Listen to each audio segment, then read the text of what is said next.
How you guys doing? You all right? You good? That was a tepid response. This is gonna go well, huh?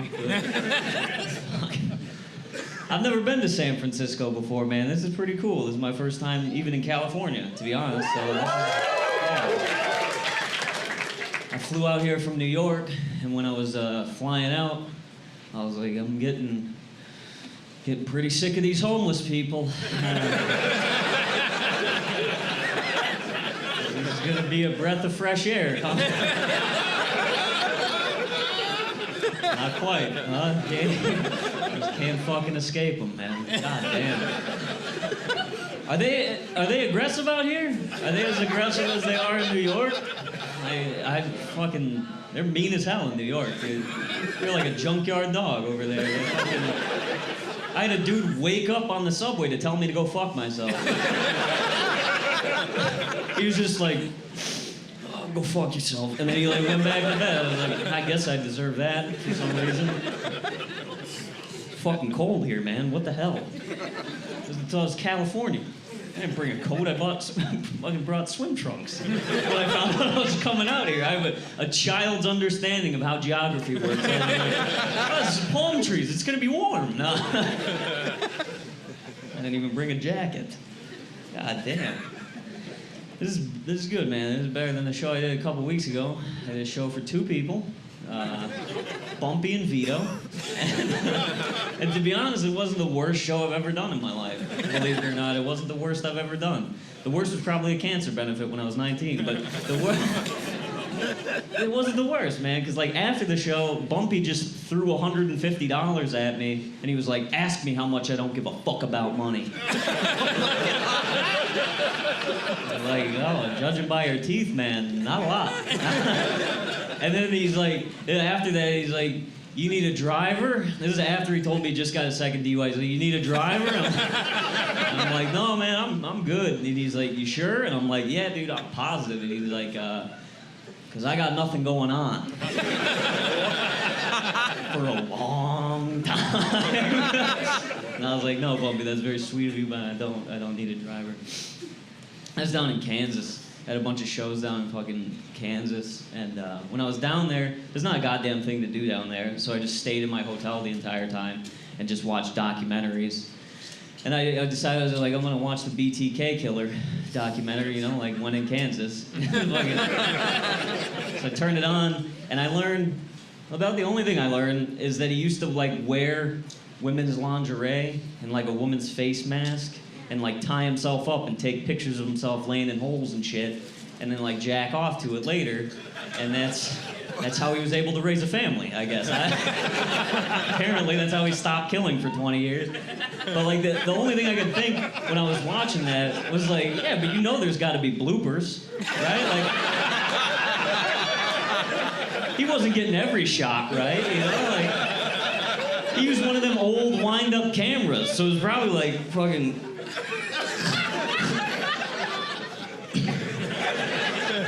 Fuck, and he's got a hot back, you know? Like, all I'm saying is somewhere in police evidence, they just got a blurry ass cheek that they're not showing us. And I want to see it, you know? We got a humanized serial killer.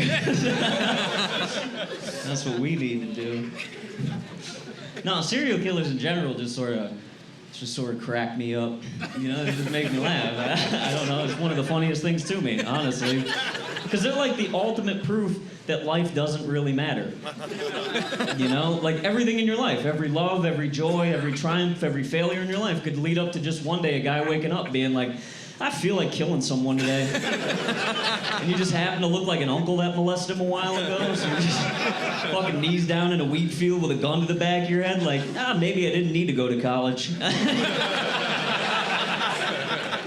Why'd I listen to my dad all those years? I should have just taken that trip to Europe.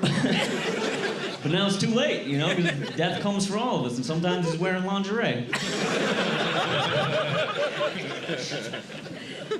I could tell when I was saying that, I could tell some of you guys are looking at me like, is he gonna do it? Is he crazy? like, no, I'm not ever gonna kill anybody. I don't want to fucking kill anybody, you know, because I don't want to go to jail. You know? It's not the idea of sawing a body apart in the tub. No, I don't want to eat bologna 3 times a day. That's yuck. That's gross. No, I really know that I don't have it in me. I don't think I could do it. Because, like, in Minneapolis, there's a lot of road rage incidents, and I do construction, so I carry this extra 22-ounce waffle-headed framing hammer in my car, and I just keep it with me. And I was like, this looks threatening, you know, I get out with this fucking thing, like, no one's gonna wanna fuck with me, you know? And then, like, I didn't really think about it till recently. I was just sitting in my car, and I was, like, really looking at it, and I was like, yeah, I don't know if I could do that. You know, like, I was imagining the sound, you know, just the fucking, you know, he's on the ground immediately, bleeding from his fucking head. The kids are in the car watching fucking Paw Patrol on their iPad or something. Daddy, no! I'm like, get back in the car! Put your headphones in, goddammit. No. Like, yeah, I don't think I could do that. I don't think I could hit someone in the head with a hammer. I need to buy a gun. Because I could definitely shoot somebody, you know, for sure. I could shoot someone. With a gun, all you hear is fucking bang, you know? You don't hear the bullet ripping through his chest cavity. You don't hear him fucking scream because your ears are ringing from the bang, you know? And then that way, you know, family can have an open casket funeral. Just trying to do what's best for my fellow man. You know, I'm a Catholic, I have to. Speaking of, any of you guys pray? Isn't that crazy? Everything I just said, and I'm like, but have you heard of the Word of God? I started praying recently. I used to read my horoscope, which was like every time I was in crisis. You know, it was like, just tell me it's the fucking stars, not the drinking. You know? Mercury is why I sent those dumbass texts at 3 a.m, not the 9 beers I had. But no, I started praying because I started going to AA and shit. My sponsor was like, yeah, what's up? We got a fellow alkie. I'm Aidan, alcoholic. I went to AA and my sponsor was like, you need to have a connection with a higher power. And it doesn't necessarily need to be God. You need to have some sort of connection to a higher power. And the way you do that is through prayer. And he's like, so he suggested praying, so I started praying, but I feel like I talk to God similarly to how like an addict talks to his parents. You know, I'm just like, can I have $50? Like, dude, I never asked you for shit, bro. One fucking time, I need $50. You can't help me? Fuck you, dude. I don't fucking need you. Like, just stomp out all mad, flipping the sky on. Like, I was driving, and my check engine light came on, and I was like, oh, I guess I'll just say a prayer. So I was like,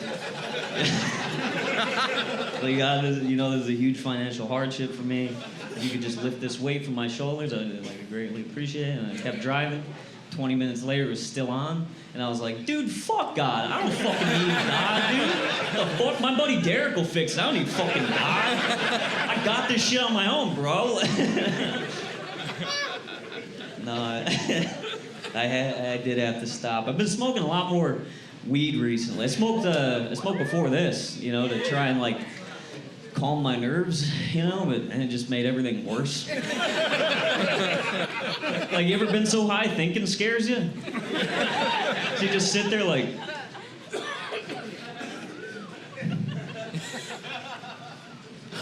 how long have I been thinking for? Having a fucking heart attack? Does my heart always beat this fast? I just had to sit in my car taking Lifetime TV mom breath, just go all calm down and shit. Yeah, I've been smoking a lot more. I had to quit. Had to stop the drink. You ever tell the doctor the truth? And then he's like, you should stop drinking. Like, when you go to the doctor's office, when they give you a little clipboard, for every fucking 6, tell them 1, you know? Because otherwise they're going to be on your ass the whole goddamn appointment. Like, who writes 26 in that little one? He came in hot, you know? Because I went in for like a routine checkup, you know, just a routine check, because I threw up blood. And I love that you guys are laughing at that. It's like, yeah, this fucker's dying. He'll never be back here. I went in, and he's like, all right, we're going to have to do a few tests on you. We'll do a blood test, then we'll do a rectal exam. I'm like, all right, cool. And then he pulled out the gloves and the lube, and I'm like, right now? And he's like, yeah, just go bend over on the test. So I'm like, oh, fuck, all right. So I walk over, and I bend over, and he's like, I understand it's going to be uncomfortable, but you gotta have to pull your pants. So I'm like, all right. So I start pulling my pants down. I went down to about half crack. Because I feel like that's everything that you need to get to right there, honestly. And he's like, I understand it's a difficult thing. You gotta pull them down. So I'm like, all right. I straddle my legs, and I just base the cheeks like I'm getting fucked in a gas station bathroom. These aren't touching the ground. And he's like, just pull your pants. I'm like, Jesus Christ, all right. So I drop my pants, and I'm sitting there, and he's like, do you want me to count? And I'm like, no, right? I don't think so. And he's like, all right, boom, and he just fired it in like he was packing a musket. And I'm like, oh, and he grabbed my shoulder. He's like, easy boy, like he was breaking a Bronco.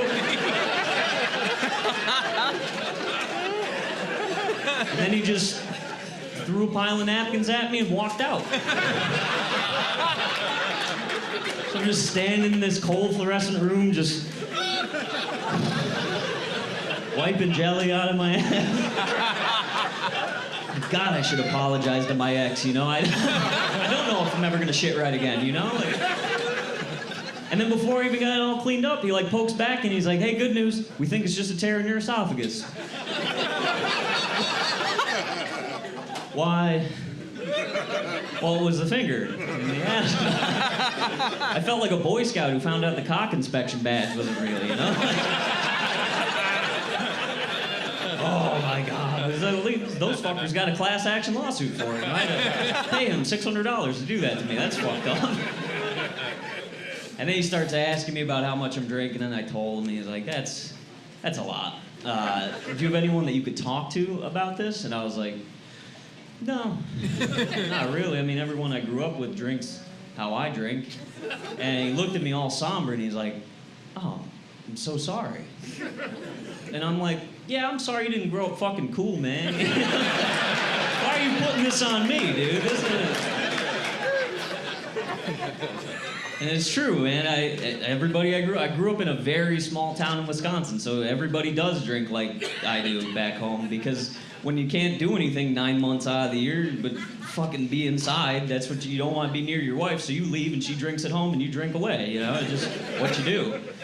And so, ever since I had to quit, I don't go back and visit my family as often as I should.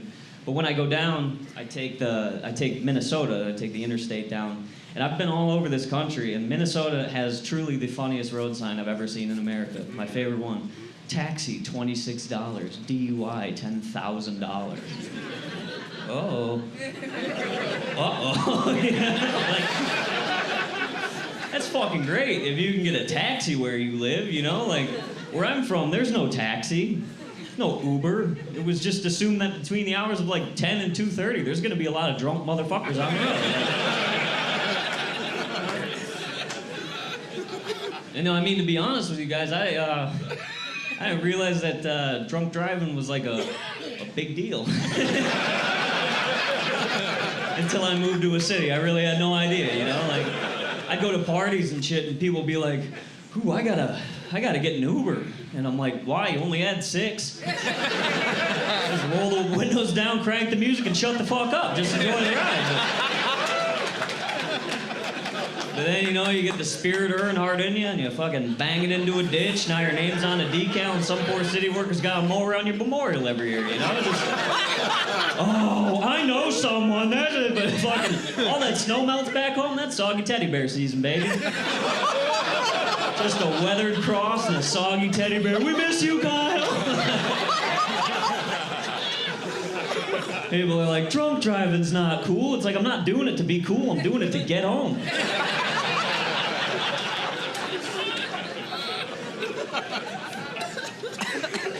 You can't blame us. You really cannot blame us. Because we weren't even taught about the dangers of alcoholism in school. All we were taught is Wisconsin's the only state where a DUI is a misdemeanor. By our gym/health teacher who rode a bike to school every day. I started seeing him ride it in the winter, and I was like, I don't know if that's a diet. Something tells me it's mandatory you need to be on that bike, man. Even the dare instructor, he just left. He was like, the whole town is due because we were too good with the drunk goggles on, He was fucking throwing tennis balls at us and we were catching it like Bruce Lee and shit. He just fucking left. It just wasn't a big deal. It didn't feel like a big deal because everybody I grew up with did it, you know? It was like my friends' parents did it, my parents did it, my friends do it. It just wasn't a big deal, you know? And like, I remember one time I was like 8 years old, my dad took me to the bar, and sure, you can laugh at that. That's probably why I'm on this stage today, honestly. He did it a lot, you know, but this is just one time stuck out in particular to me. We leave the bar, and it was like 2:30, probably, like bar closed, and I walk out, and I climb in the cab of his truck, and he looks at me with those like dead 25 Bush Light eyes, you know, and he's like, all right, Steve-O is drunker than I am. And like right there, I should have been like, of course you're an alcoholic, dude. You got a friend named Steve-O. Just a non-blood related person I call Uncle Steve-O sleeps on the couch when his wife is mad at him. That's pretty alcoholic, dude. He's like, Steve-O's drunker than I am. So I'm gonna follow him home. If he goes off the road, flash my brights at him, he'll get back on the road. That don't sound right, you know? I'm not sure about that one, Dad, you know? Something's fucked up in this equation, you know? Like, I'm 9 and you've been a cop for 25 years. I feel like you should know better. Sometimes I think, like, yeah, I could be a better dad than my dad. Probably, you know? Like, I think so. And then I had a pregnancy scare, like, a couple weeks ago. But this time, it wasn't even, like, a scare.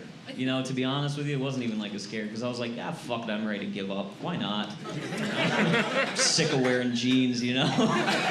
Maybe he can do better than me out there. I don't know. Like, but the craziest thing about the whole situation to me was, like, isn't it wild that, like, poor people like me, we can just have kids? Like, we don't have to try for kids. It seems like rich people are always trying for kids, you know? It's like, Daniel's fertility treatment. We've been trying for years. No, I'm pretty sure my kid was conceived on a gravel road next to a porta potty in the front passenger seat of my car. I didn't want that at all. I actually wasn't trying for that. But it's like sperm banks don't want me. They don't want me. I've tried. They don't want me. Because I got flat feet and I smoke. But it's like, at least mine works. You know? Like, I feel like if you're going to a fertility clinic, you're in the same position I was in when I was 15, trying to get alcohol. Just fucking come as come at that point. You know? Like, shouldn't get to choose, you know? Like, he might not be a basketball player, but that motherfucker's gonna know how to swing a hammer. You know? You need more red-faced Irish people in this world. That's who's building your houses. And then we had to have the talk, you know, the are we keeping this? No, right? Like, we're not keeping this kid, right? And she was like, no, you be a dad? And I was like, what do you mean? She's like, well, I can't imagine you being a father. And I was like, huh. I want the kid now. I'll be the best fucking father I can be for 18 years, simply out of spite. Just like my father and his father before. Because my dad was a good dad, you know, but it was out of spite. You could tell. Like, we went on plenty of vacations as kids, but it'd always just be like, are we having fun? It's like, I don't know, man. I think so. Like, I remember one time we were down in West Virginia, we're just going around this roundabout, just around and around this roundabout. My mom's in the front seat, Mapwood and Low, we're just going around this roundabout. My dad's screaming, what are we doing? What are we doing? And then it just devolved into, what am I doing? What am I? It was like you fucking woke up or something, you know? Like, what the fuck? It was 1998 in Miami. Who's this kid? Where'd this woman come from? At 10, I was like, this is fucking bigger than me, you know? This is bigger than the roundabout, you know? It's a metaphor for something I don't quite understand yet.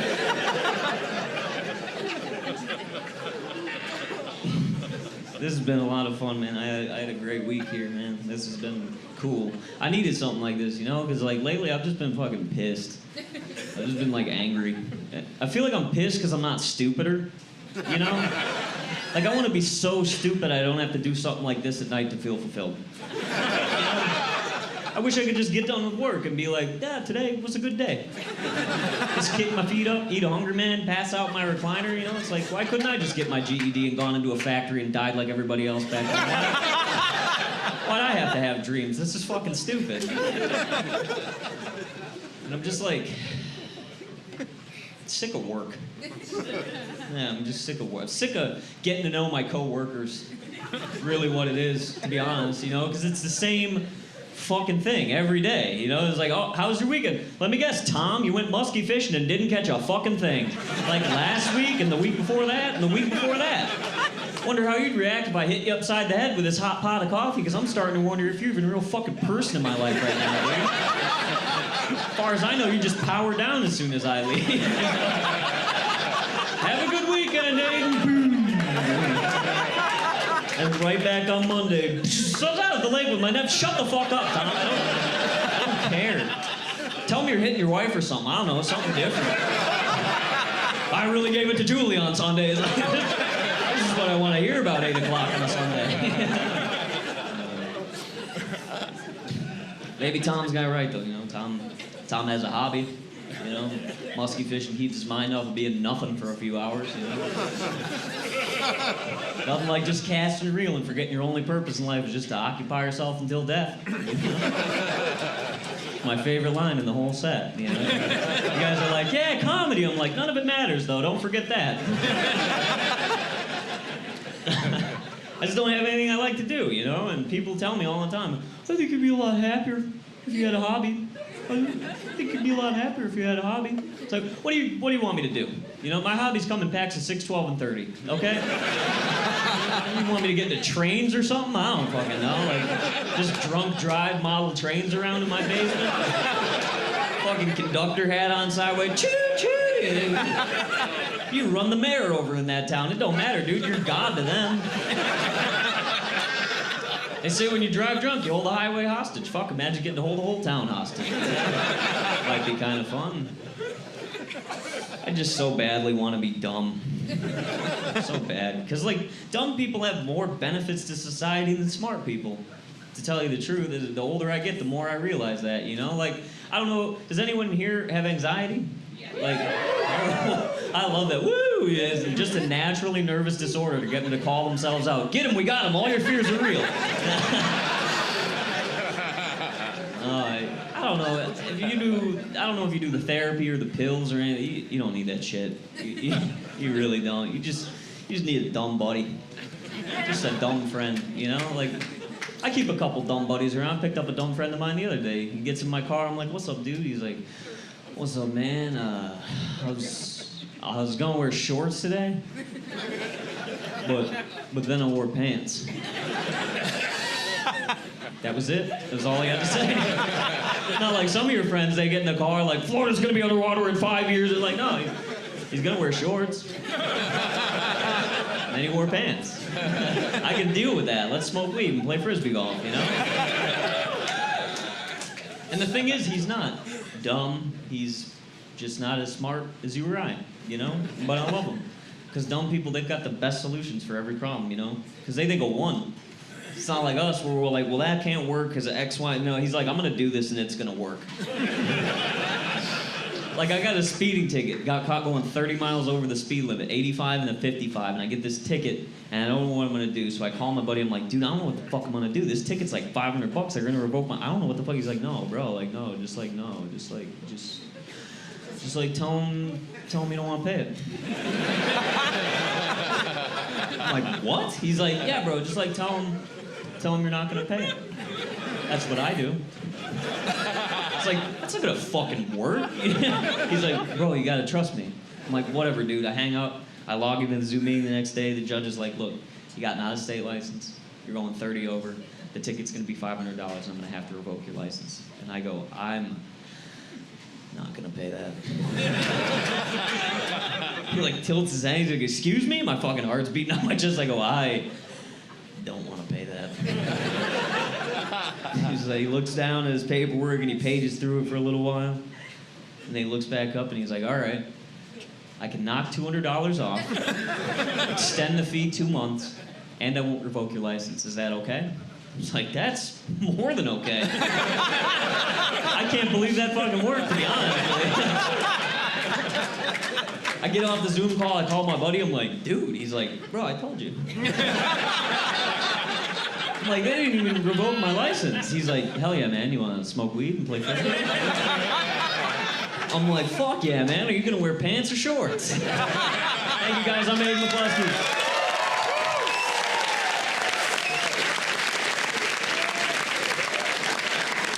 One more time for Aidan McCluskey.